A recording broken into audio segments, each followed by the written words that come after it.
नमस्कार। हम में से काफी सारे लोगों को पौराणिक कथाओं के बारे में सुनना और उनके बारे में पता करना काफी पसंद होता है, जिससे हम उनके बारे में जानने की कोशिश करते हैं और या तो फिर शॉर्टकट से या फिर किसी डिजिटल माध्यम में एंटरटेनमेंट के जरिए इनके बारे में जानने की कोशिश करते हैं, लेकिन खुद अपने ग्रंथों को नहीं पढ़ते, जिससे काफी सारे महत्वपूर्ण तथ्य हमें पता नहीं चल पाते। और फिर आपने यह कहावत तो सुनी होगी कि अधभर गगरी छलकत जाए। कुछ ऐसा ही हाल हमारा भी होता है। इसी तरह हम में से काफी सारे लोगों या फिर लगभग सभी को यह तो पता होगा कि समुद्र मंथन हुआ था, लेकिन क्यों और कैसे हुआ था ये काफी कम लोग जानते हैं। इसी समस्या का निवारण करने के लिए आज की इस वीडियो में हम जानेंगे कि समुद्र मंथन क्यों और कैसे हुआ था। तो चलिए शुरू करते हैं।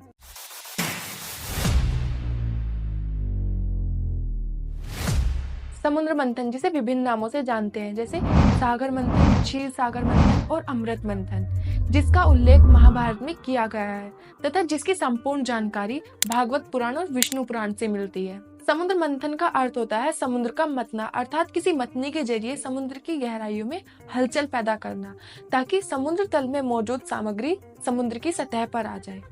विष्णु पुराण के अनुसार जब ऋषि दुर्वासा शिव जी के दर्शन के लिए अपने शिष्यों के साथ कैलाश पर्वत जा रहे थे, तब उन्हें मार्ग में देवराज इंद्र मिले, जिन्होंने ऋषि दुर्वासा और उनके शिष्यों को भक्ति पूर्वक प्रणाम किया।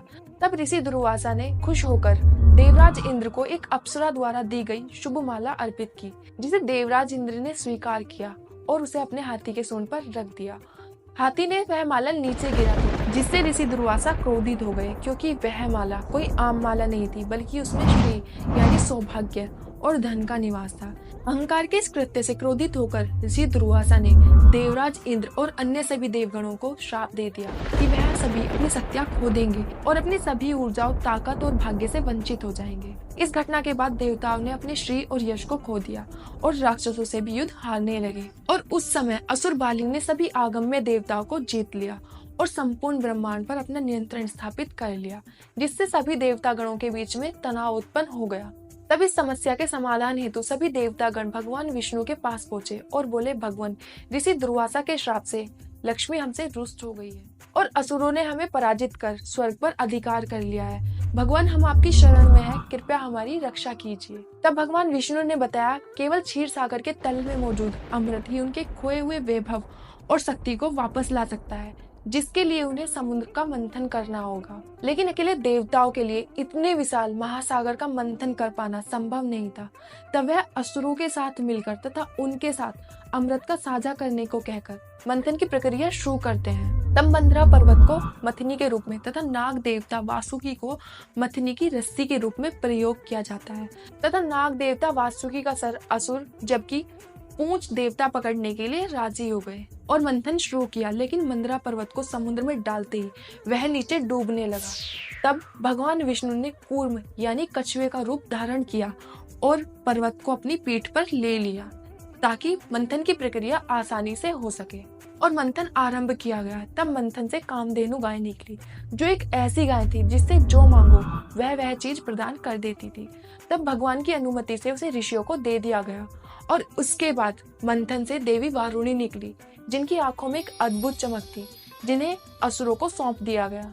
कच्छप रूपधारी भगवान विष्णु की पीठ कठोर थी और उस पर घूमने वाला पर्वत श्रेष्ठ मंदरांचल भी वज्र के समान दृढ़ था, और जिससे दोनों की रगड़ से समुद्र में बड़वानल उत्पन्न हो गया और हलाहल विष उत्पन्न हो गया, जिसे सबसे पहले नारद जी ने देखा।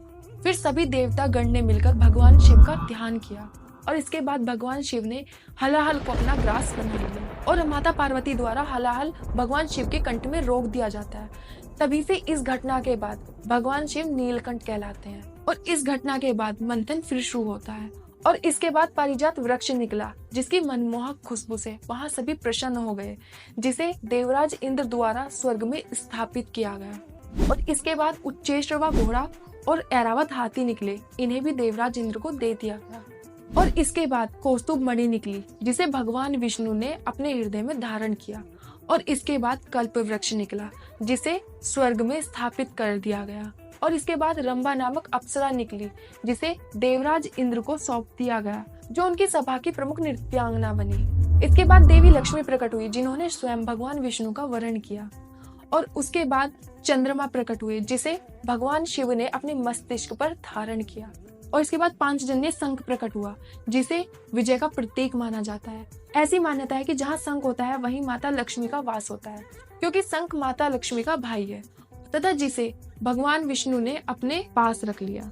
समुद्र मंथन के अंत में हाथ में अमृत का स्वर्ण कलश लिए धन्वंतरी प्रकट हुए तथा जिसे देखकर सभी देवतागण और असुर प्रसन्न हो गए। तब असुर अमृत को धन्वंतरी के हाथों से जबरन छीन लेते हैं और फिर भगवान विष्णु सुंदर अप्सरा मोहिनी का रूप धारण कर सभी असुरों को मोहित कर लेते हैं और अमृत उनसे छीन लेते हैं और फिर देवताओं को अमृत पिलाने लगते हैं, जिससे एक असुर अपना रूप बदलकर देवताओं की कतार में आकर खड़ा हो जाता है और अमृत ग्रहण कर लेता है।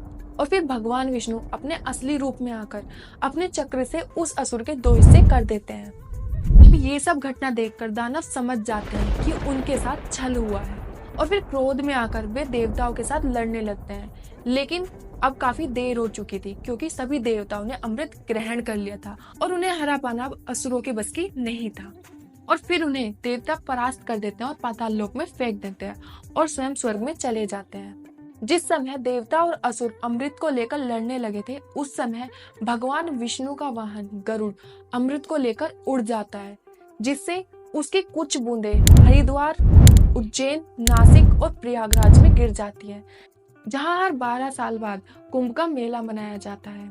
मैं आशा करती हूँ कि आपको समुद्र मंथन की कहानी अच्छी लगी होगी। इस कहानी से आपको क्या प्रेरणा मिली, कमेंट करके जरूर बताइए। हर हर महादेव।